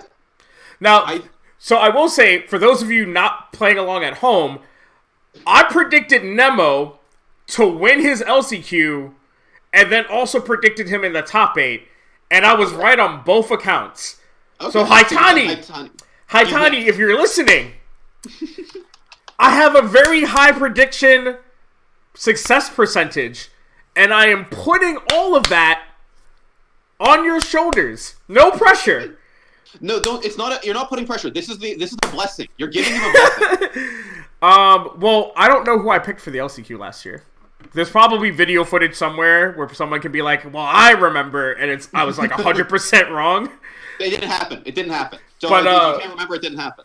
I will say that like I have a pretty good top 8% chance. I have video evidence of all my top 8 predictions for like the last 3 years, and I have predicted my top 8s with like a 60% accuracy, which I think is pretty good. Yeah, that's very good, actually. 60% accuracy is really hard with fighting games. It's like for all of you people that predict League of Legends, learn fighting games and then try to do our job. Our job is way harder. Last year, I predicted Smug out of the LCQ. And I was not right. Correct. I was not correct, and my bracket predictions were a mess. I was so wrong on the bracket. I had the most correct I had was Fujimura all the way to winners finals. And after that, I was totally incorrect. I was correct because I called one of the birds and I called Gachakun, and everybody told me I was crazy. And then one of the birds and a Gachakun made it into the top 8, and I was like, "Who's crazy now?" Who won that prediction? My old coworker Simi, he won that, and he just predicted, his prediction is called China #1, and he predicted all of the Chinese players just win all their matches. And he just happened to get closest. That's just what he did. So I will say that, like, I have a lot of faith in Infectious. I think Infectious is very good, and I think that I think that he can beat Do. I think that So here's the thing. I think he can beat Do. I think he can beat IDOM, because he did beat IDOM. Yeah, but I don't know that he can beat Fujimura. So do you think Fujimura can beat Laura? I think so. Fujimura beat IDOM at EVA. Right. All right. So here's the thing. Like, if he goes winner, right? So, like, if we say that, like, Infectious beats Do and can beat Fujimura, then he can definitely beat Haitani or Mago or Mago or Kichipamu or Takedo, right? Like, I think he continues very well. I think it gets tougher there unless Strider takes Bonchan out and winner. So it's like winner of Sako Phenom Big Bird Strider versus winner of Bonchan Smug Gachikun JTAC. Yeah. So I have no faith in JTAC. So, like, I just don't even consider him at this tournament. But I love JTAC. I don't have a lot of faith in him either. I love him. Like, he's super fun to talk to. He's, like, a good kid. And I can say that because he's, like, 19 and I'm 31. Yep. So, like, he's a kid. Get over it. But, like, the fact that he was qualified blew my mind. Because I just don't remember him doing anything this year. And then when I clicked on him, I was right. He didn't really do anything this year. He did, like, the Justin Wong method of qualifying, where, like, if I just go to enough events and I just don't O2, eventually I'll have enough points. Yep. And he even has a pretty decent seed. He has seed 18. Like, it's not even a bad seed to go with. Oh, I was wrong. So he went 9th at the Super. He went 9th at Canada Cup, 9th at SIA, 9th at Asia Premier, 13th at PPL, 5th at Celtic Road. That's a big one for him. Yeah, 5th is the one where he got most of his points. And then 5th at Combo Breaker earlier. Yeah. So that and then 33rd, 13th, 13th, 13th, 33rd, 5th, 2nd, 3rd. Like, he just went to pretty much every Premier and Super. Yeah. And, like, placed where you get actual points. Yep, he built up enough points. I think he's great. I definitely don't think he can be in the straight up Rashid mirror. I don't think he's the better Rashid than Gachikun. Yeah. And if he loses to Gachikun, he drops down to play, where is he? Loser of Smug Bonchan, and I just don't think he beats either of those guys. Yeah, because even if he has a plan for G, he definitely doesn't have a plan for Smug's Boxer. No one has a plan. Because Japan doesn't have a plan for Smug's Boxer, which is why they never want to play Smug. Which is why they're always happy when he's not qualified for something. Mm-hmm. Japan's like, oh, Smug didn't make it through the LCQ. Bless. Oh, man, I love watching Smug do work, though. I love Smug. But, yeah, so, I mean, like, all right, so we say that we can't pick Bonchan, and we say that we're just going to ignore Punk because... I want to stop for one second. I ended up looking up the betting odds, because you mentioned them earlier. Mm-hmm. Punk does, unfortunately, whoever wrote these odds isn't necessarily being a safe pick. Punk does have the best odds, but I do not believe Bonchan is second. How do you have Punk having the best... This is where somebody looked at, like, tournament win percentage and based the odds off of that, and, like, didn't use any brain cells. The safest bet is Punk, followed by a tie for second with Hot Dog and Gachikun, and then in third is Big Bird. Oh, sorry. Fudo is actually second, then Hot Dog Gachikun, then Big Bird, and then Bonchan. Those are the betting odds. I don't agree with those.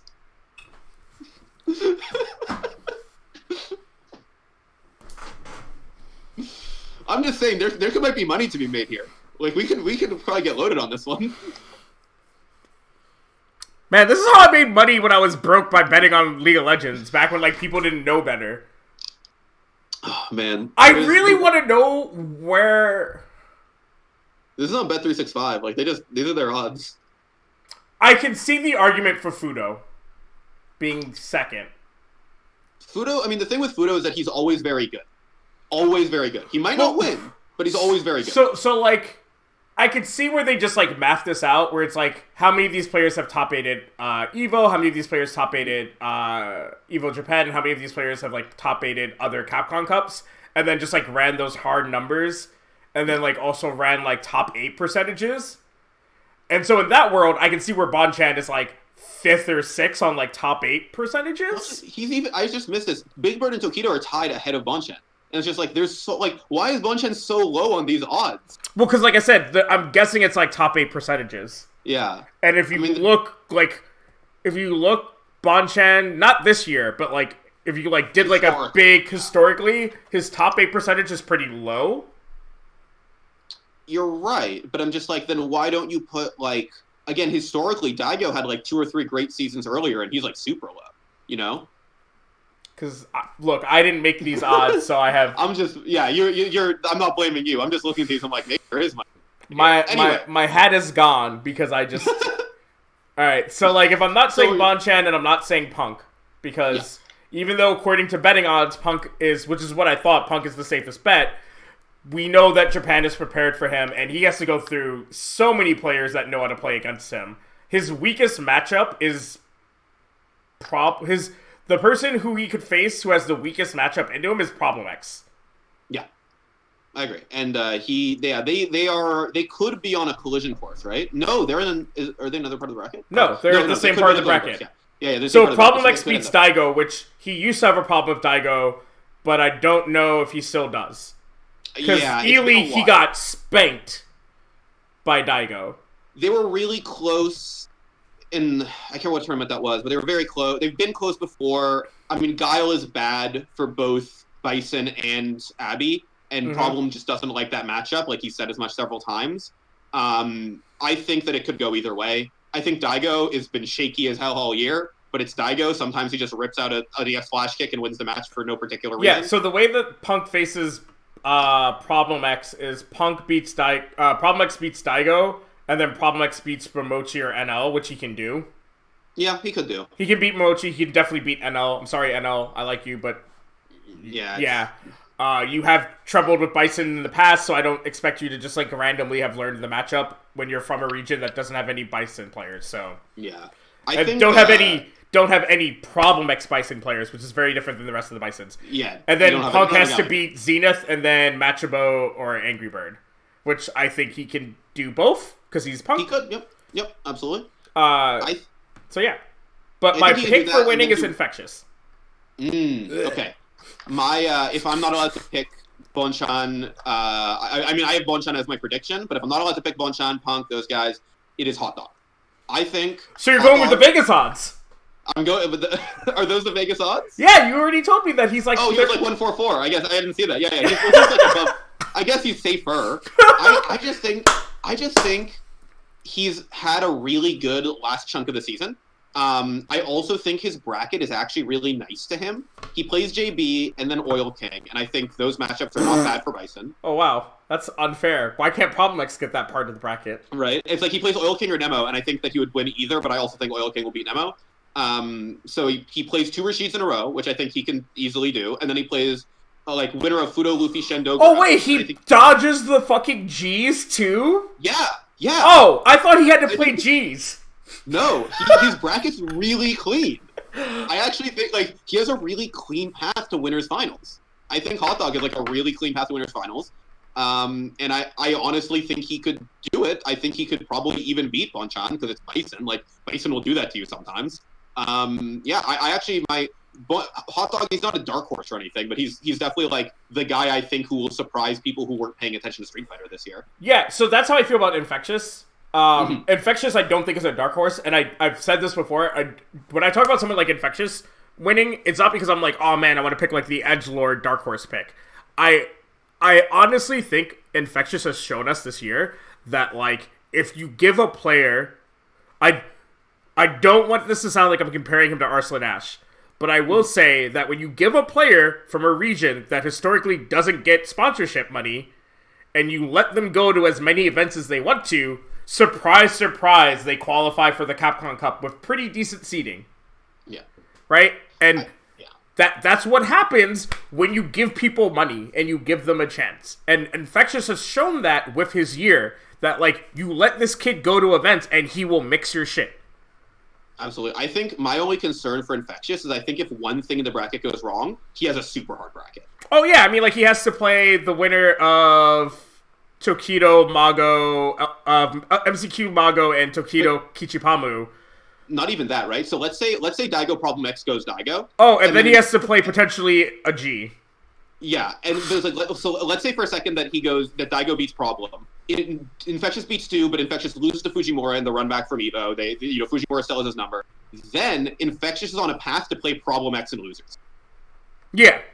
And then it's hard times. Yeah, so I don't think he has the clean. He doesn't have the hot dog path, but it's not a path that I don't think he can do. I just think that if things go his way, it's how I feel about Samurai. I feel when Samurai has everything go his way, he's unstoppable. Mm-hmm. I think Infectious needs a little less bracket love than Samurai does. Yeah. And Zeku's a very strong character. Absolutely he is. Who's your dark horse? Who's your absolute outside left field pick? To win?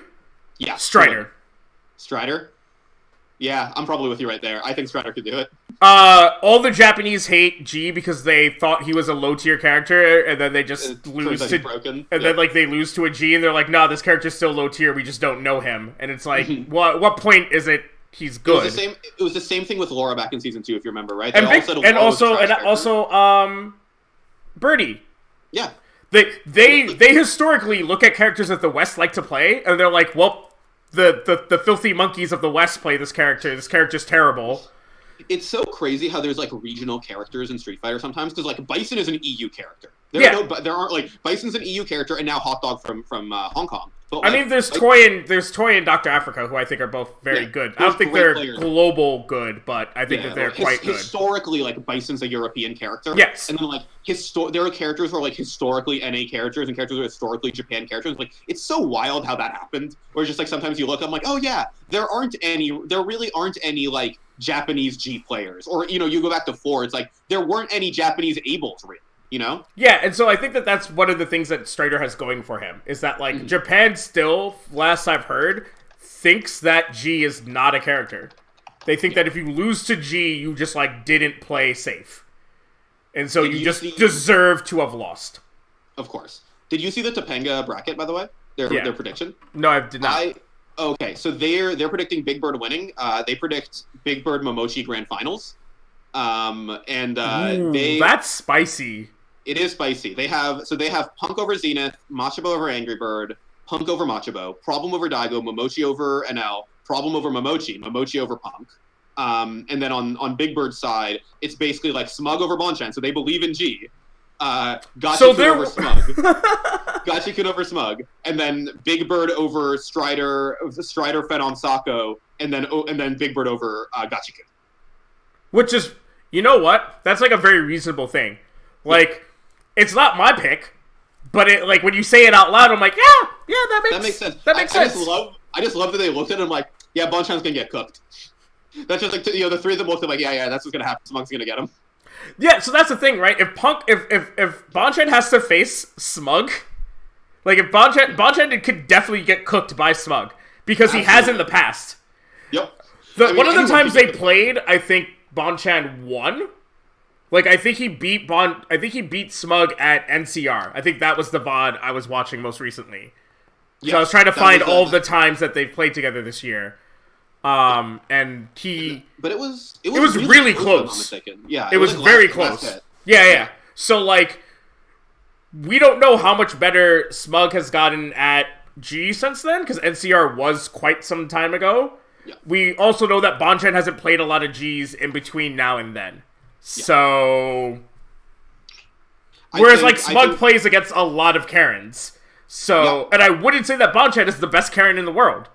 He's not. He's the best Sagat in the world. He's the best Sagat in the world, and he's just happens to be one of the highest point holding Karen players.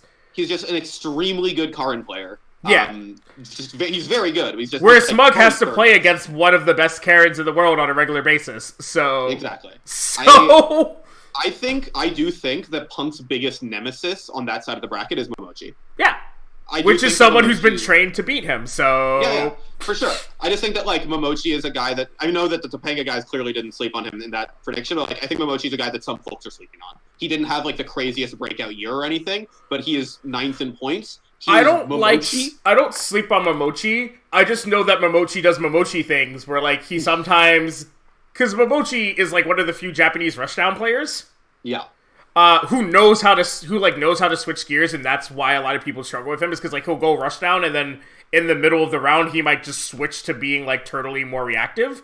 Yeah. Is that sometimes Momochi, like, forgets he's not actually Ken, and, goes, like, super rush down, and then just doesn't adjust.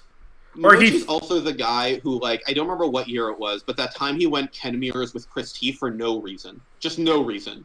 And lost. Yeah.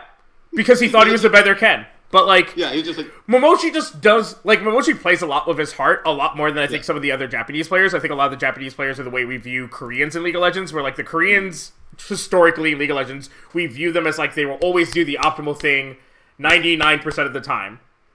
And Japanese, for fighting games, we view them the same way for Street Fighter. The Japanese player will always try to do the most optimal thing 99.9% of the time. And then there's Momochi, who only does the optimal thing, like, 88% of the time. Yeah, but it's that 12% that he chooses not to be optimal is like what gets him knocked out of tournaments.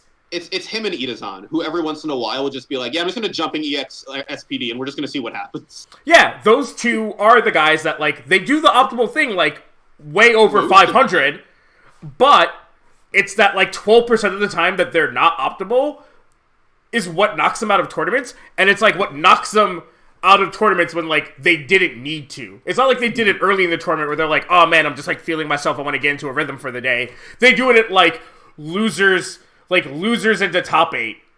Yeah.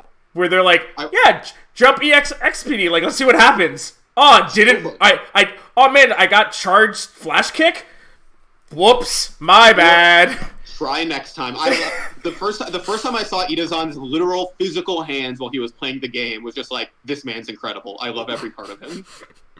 My coworker decided to put together a bracket, not picking with his head, but literally just picking with his heart. What would be the coolest matches to see? And there is a world in which we get Punk versus Tokido, Daigo versus Tokido, Tokido versus Fudo, all in the losers bracket.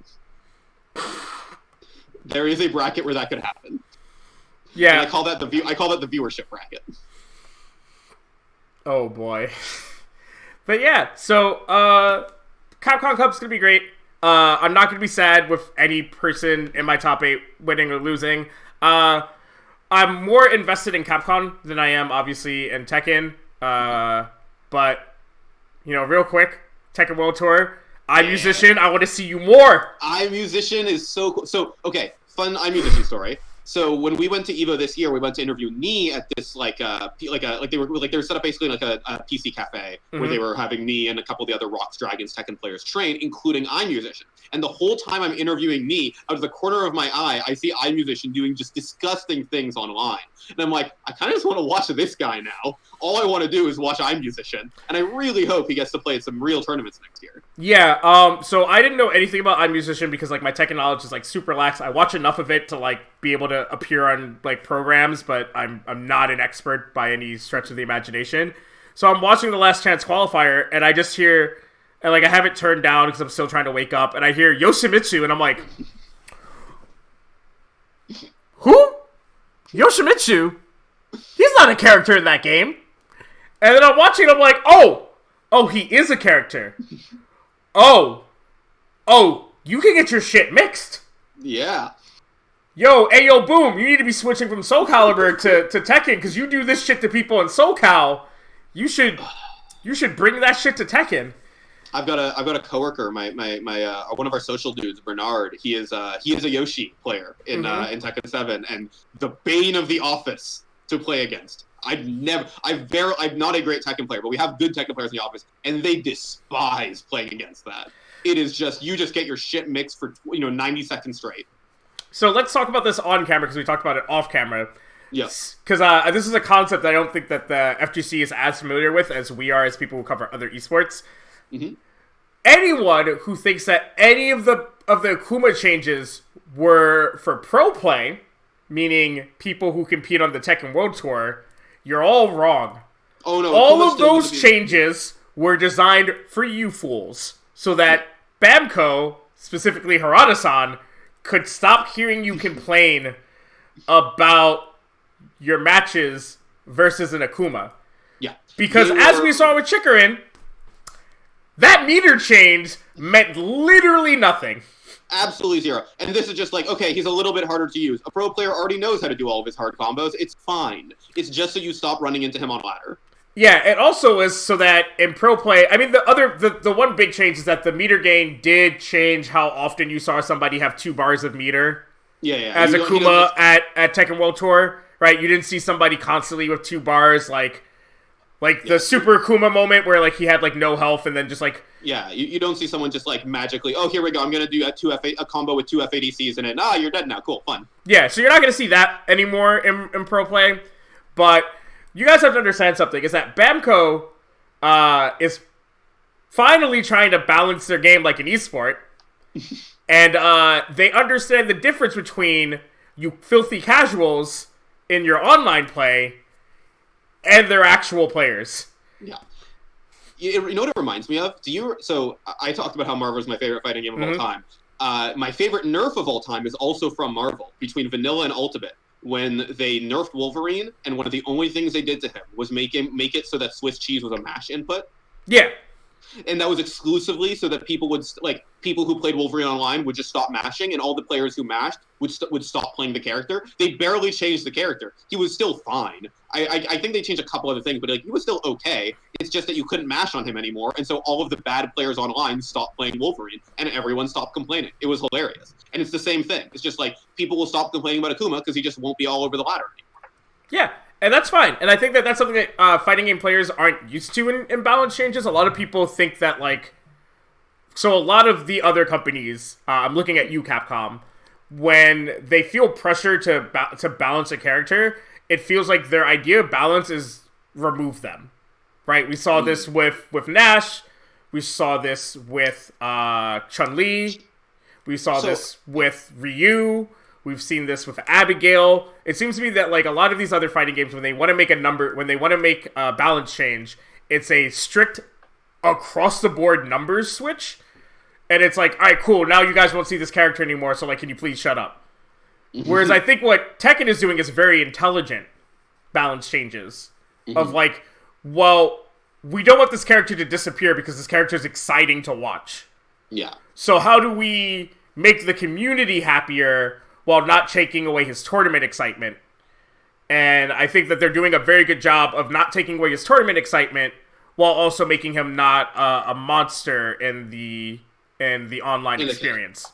Yeah, I totally agree. I do think Capcom's gotten a little bit better at it. But it's a little too late, too little, too late, yeah, right? Like, there's a bunch of characters that just, like, are just not going to get back there. Like, we're never going to see Nash be a prevalent character again. I don't think we're ever going to see Ryu become a prevalent character again. Chun is only good because there are players who are just such good Chun specialists that they're able to use the limited tools. Oh, wait, Spyro says, don't forget they change up characters in games for the sake of the story.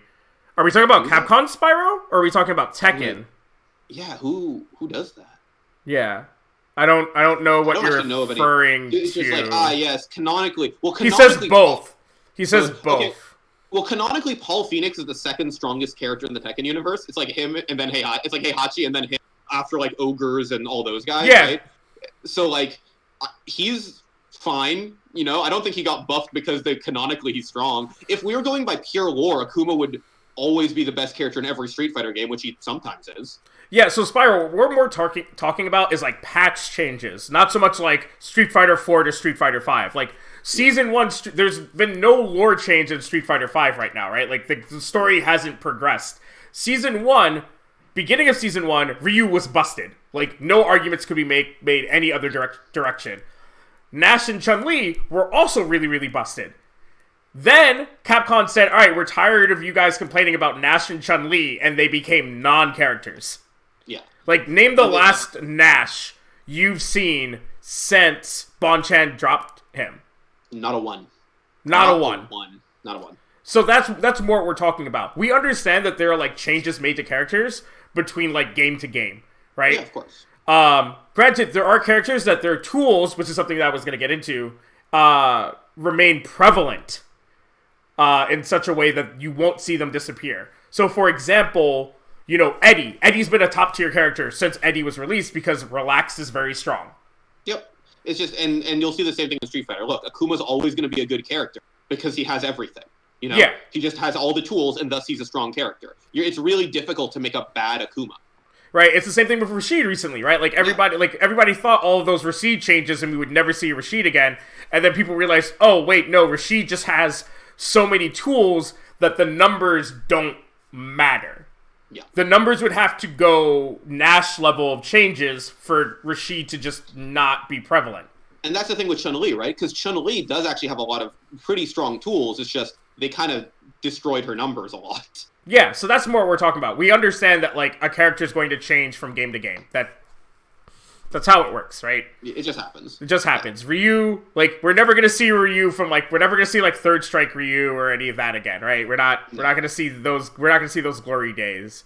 But at the same time, we're not going to ever see Boxer be Dudley Street Fighter 4 good again, where you're getting tapped for your entire health bar. Yeah, which is a good thing. That was a good change. That depends, though. Yeah, I mean, it does, but we're talking about, like, hard numbers right now, like, historically patch-wise for these two games.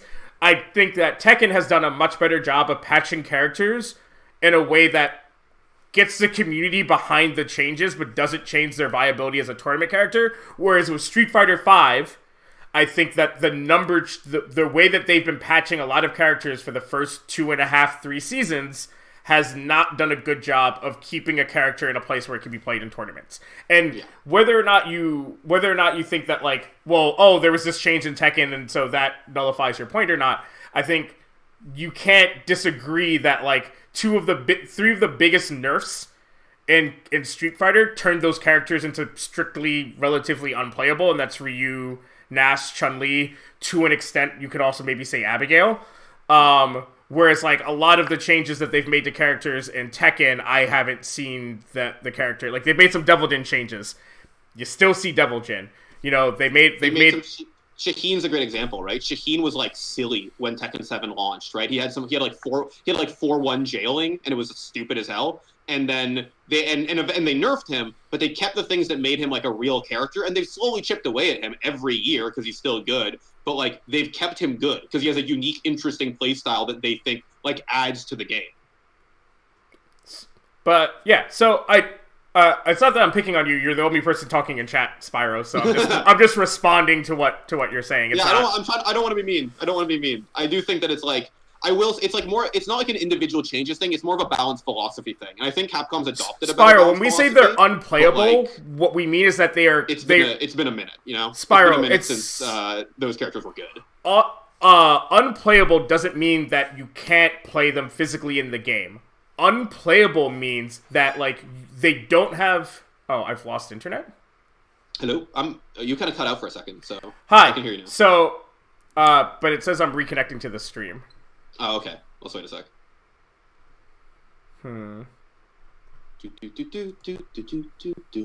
Yeah. I mean, we're still recording, so... Okay, that's fine. But, they can hear my little song. Yeah, they'll hear the song. Yes, I'm aware it died. Yes, I'm trying to fix that.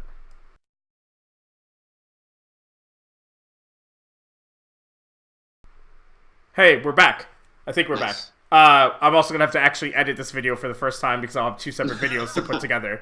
But, so, Spyro, what we're saying is, when we say unplayable, we're not saying that you physically can't play the character. What we mean by unplayable is that, like, the character no longer has the tools to be viable at the high competitive level. An example, if you watch League of Legends, is Teemo. Teemo is strictly unplayable in pro play because Teemo doesn't offer enough to the strategy of the game to be played at the highest level. Sure, you're going to see a Teemo in Challenger and Grandmasters and Masters and so on and so forth, but that's because that's more of your individual skill and not your team play skill, which is what matters at the highest competitive level. That's why somebody like TF Blade can poop on Broken Blade or, you know, Dyrus or somebody in Challenger, but you'll never see him on a competitive team. Similarly, what we're saying about, like, you know, Nash being unplayable, it's not that you can't sit at home and play Nash. It's not that you can't play Nash online and take some wins off of people and maybe get, like, Super Diamond or something in Street Fighter. There's a GM Nash. There is a player in GM with Nash. There's a player in GM with every character. There's a player in GM with Fong. Like, it's, you know, this is fun. This comes back to the thing about, I don't know if you've ever, like, had to talk to someone about the tier list thing, where it's just like, when we say someone's, like, at the bottom of tier list, it doesn't actually mean they're a bad character. It just means that, like, at a tournament level, they don't matter as much. You don't have to worry about, like, them because they have so many bad matchups that it's so much harder and you have to work harder. Like, they nerf those characters. You can pick them. You just have to work harder to win. And a great player is often going to pick the character they have to work the least hard to win with. Yeah. That's basically it. Like, that's a story of Rangchu with Panda, right? It was like Rangchu picked Panda because Panda allowed him to do things that he was weak at. But, like, no one else in the world would look at Panda and view Panda as a playable character at the highest level. Because the amount of effort you have to put into that character to win is much, much higher than what you'd have to put in with, say, a Eddie or a Shaheen or a Devil Jin. Those characters require less effort to be good because the characters have all the tools they need to be good, and it becomes an execution and character knowledge thing. Whereas your execution and character knowledge on a character like Panda, like Nash, has to be so high that you are never allowed to make a mistake. And when you're playing at the highest level, it's impossible to not make a mistake. Or at least it's impossible not to make such a tiny mistake that your opponent, who's waiting for you to make a tiny mistake, will capitalize immensely, you know?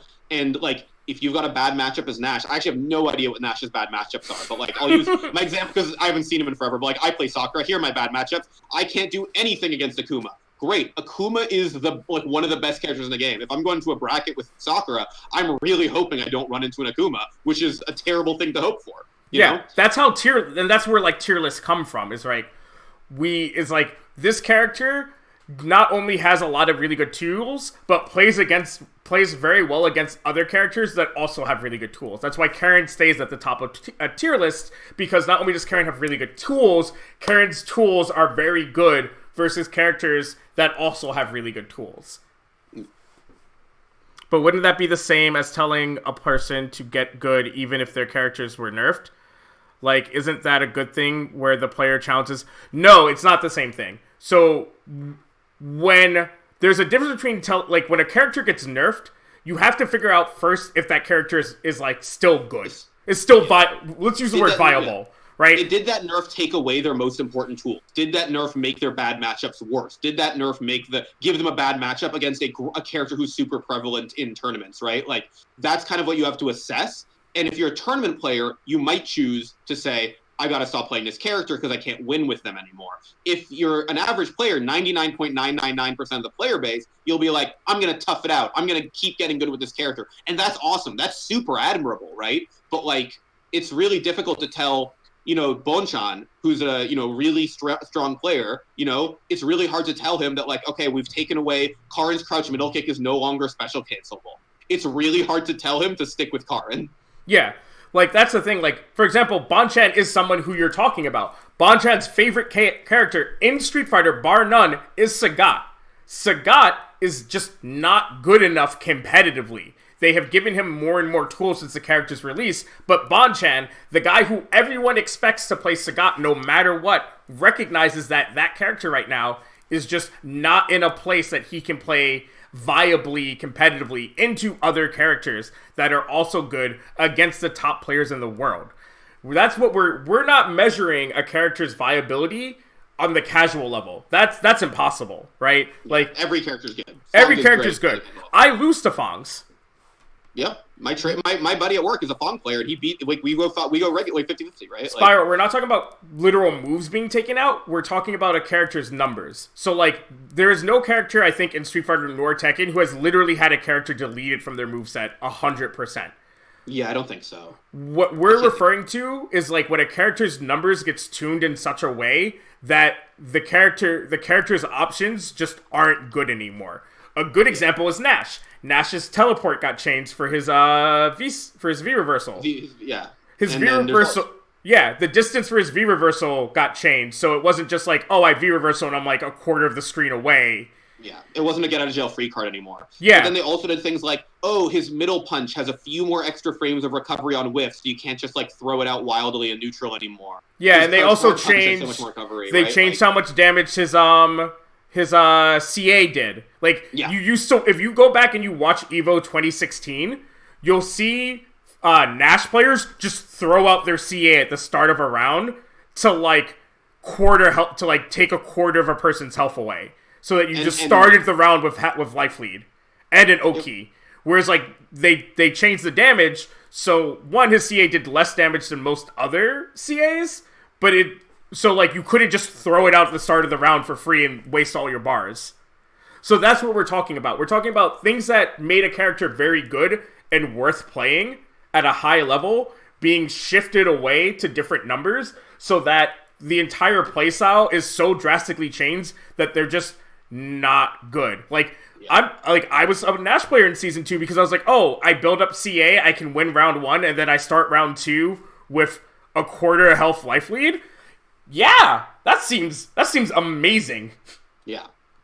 they did the same thing to Chun-Li, right? Chun had instant air legs that were plus whatever on hit that gave her a full combo for huge damage. And then they removed that. And not only did they remove it, they made instant air legs minus on block, minus enough to get a huge punish. And they also made the height restriction worse so that you had to do it from higher so it was easier to anti-air. It's like, well, great. So Chun-Li's whole approach, like her whole approach, that whole approach vector was completely gone. And it's like, well, now the character's a lot weaker. And you're still going to lose to her online. She can still get you because she's still like an okay character. Yeah. But, MOV wasn't just destroying people left and right anymore.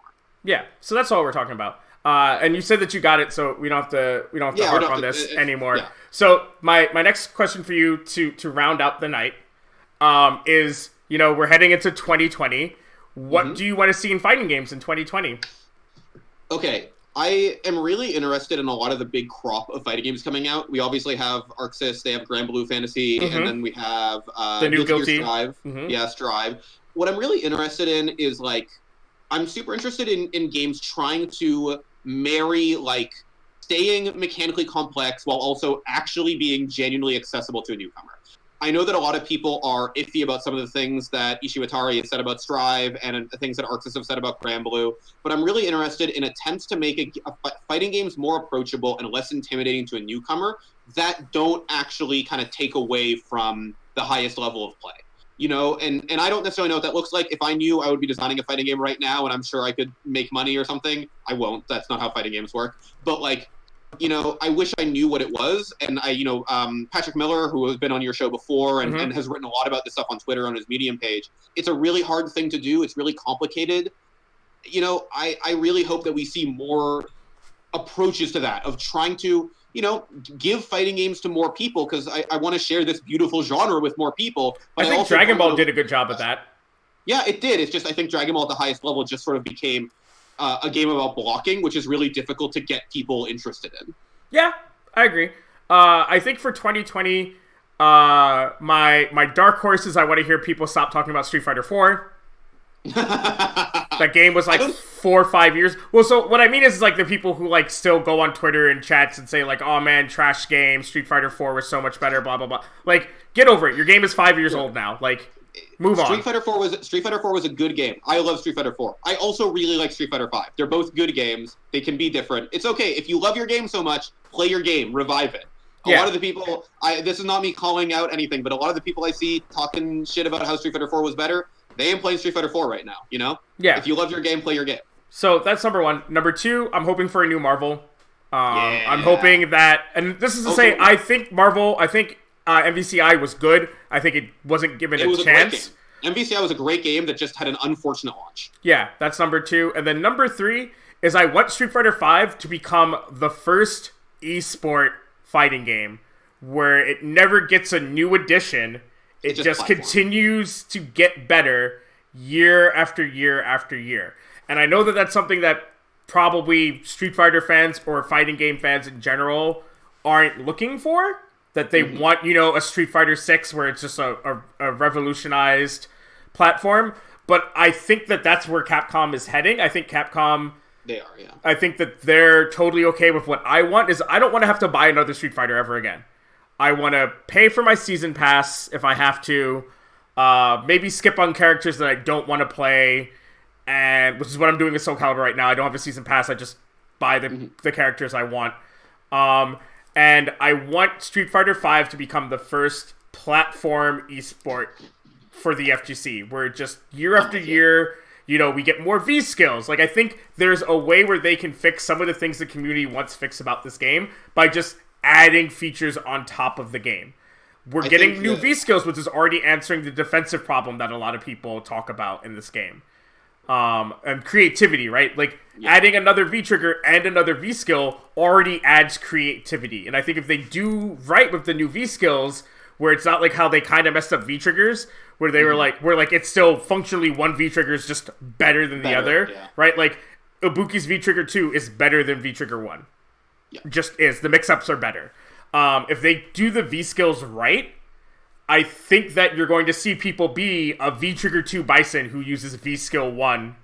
And you'll still see someone be I'm a V-Trigger 2 Bison, but I think V-Skill 2 is just better. And that's what I'm hoping for. And then maybe one day we get V Trigger 3 and V Skill 3, right? Yeah. I'm 100% with you. I think that like what Capcom might end up doing is like they'll keep it Street Fighter like this platform, but like if they launch Street Fighter 6 and it's basically Street Fighter 5 with a little bit of reskinning and it's their platform, I think that it's like a really smart way to do it. Just kind of wash the bad taste of the bad launch away. Here's a new game. It's fully featured. Here's like 40 characters, 50 characters at that point. It's Street Fighter 6. It's going to have 100 characters at some point. That's our goal. Like the way they do with Rainbow Six, right? Like, yeah. This is a platform. We're going to reach our goal is 100 characters, and it will be a really interesting, cool game at that point. I didn't realize that you wanted like super, like not pie in the sky, but like big wishes. So can I add one? Yeah. Can I add one? I want Persona 5 Arena. All right, that's fine.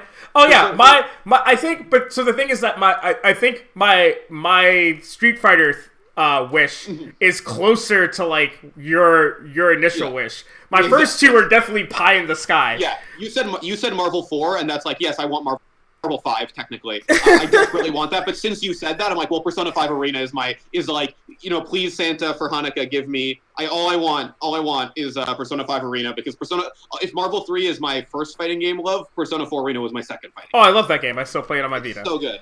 I love it. But like, yeah, that I think this isn't a pie in the sky thing. I think realistically I think this is probably Capcom's plan. I think it's to make Street Fighter 5 a platform that they just work on and then continue to improve on. Spyro says, my Street Fighter wish is to see what happens next in the story. Yeah. So that's not impossible to do with a platform, though, which is just keep adding story. Yeah, just keep adding story mode stuff like they did with Season 1, right? I just want more. Like, you could keep doing story mode. Like for example, League of Legends functionally hasn't changed too much as a game in 10 years, and yet we're still getting story updates. Like, other esports, Dota, right, also functionally hasn't changed too much as a game, and they're still getting new things to their lore. One of the weird things about console games is that they think that, like, even in the era of live services, you know, my man Jim, as Jim Sterling would say, you know, is that they think that the only way that they can update the story is by just releasing another game. Yeah. And I don't think you have to do that. I think more companies should be willing to take a page out of League of Legends book and just be like, no, we can just add a character, and we add that character, we add, you know, a next battle lore event, and that expands on the story. And, you know, here's some not so great visual videos that we release. You know, we didn't spend the bank on it. We use in-game, you know, graphics, and here's, you know, 5-minute shorts that release once every 2 weeks, and that's how we get more story. It's the lore is not the most important thing, and I appreciate that you love it, because I love Street Fighter lore, how goofy and ridiculous it is. I adore it. But the timeline's such a mess that, like, it's a mess. Holy like, crap. Street Fighter 5 takes place before 3. It takes place 3? between 4 and 3. It takes place, so it's 1 alpha, 2 4, 3 5. Yes, that's it. If I still had my hat on, I would have thrown it again. Well, but here's the best thing, right? Here's the best thing. Because Street Fighter 3 was made in the 90s, and so you have characters using chunky brick cell phones, and then in Street Fighter 5, here's Karin on her fancy, like on a projector phone, dealing with, you know, satellites launched to space with incredible technology. And it's like, what happened? What happened here? Did we all revert back to 90s tech? Oh my god, I didn't even think about that. But we have been going on for a while. You know, I already have a mess of editing to do because we disconnected. Spyro, thank you for being so... I love when I have people in the chat who love to ask questions, because usually the chat's really quiet and it's just me and the guests talking. Frog... Yeah, Steve, that's basically what it sounds like. It's just like the Kingdom Hearts storyline. It's super convoluted, and none of the games released in lore order. I make fun of my roommate all the time for being like an enormous Kingdom Hearts fan. Like, and he plays every Kingdom Hearts, and he falls. And now you're that person. And I'm just like, oh no, I'm that. It's me. Oh god. Is there anything you want to shout out? You have a social media, I believe. Hit me up on, follow me at Daniel_Rosen. Maybe don't follow me. I wish I tweeted better things, but you can follow me there to find out whatever I'm doing. The thing I want to shout is go play Unist. Unist is the best fighting game out right now, and you should play it. It's amazing. As someone who worked for Red Bull for the Conquest Tour, I too agree that Unist is one of the best things out right now. I will steal from Sharpie the other game to shout out, which is go play Skullgirls. Oh yeah, Skullgirl's great too. That Skull- was I love so Skullgirls was like I was for like that old Indiegogo and stuff. Like I went to my mom like, can I borrow your credit cards? Like why? I want to help fund this indie fighting game. She's like, okay. Yeah, so go play Skullgirls. Be good to each other. It's the holiday season, and even if you don't celebrate any of the holidays, use it as an excuse to be nice to people. You guys know how to follow me. It's on a screen somewhere. If you're already at the stream, then you probably already know how to follow me. Next week, we may have a guest. This may be the last neutral of the year. I'm sorry that there wasn't more. Thanks for always supporting me. Daniel, thanks for coming on. Thank you so much for inviting me. I really appreciate it. And, I watch the show. I love the show, and I really appreciate getting to be on it. All right, guys. Until next time, go beyond, plus ultra, and peace. Bye.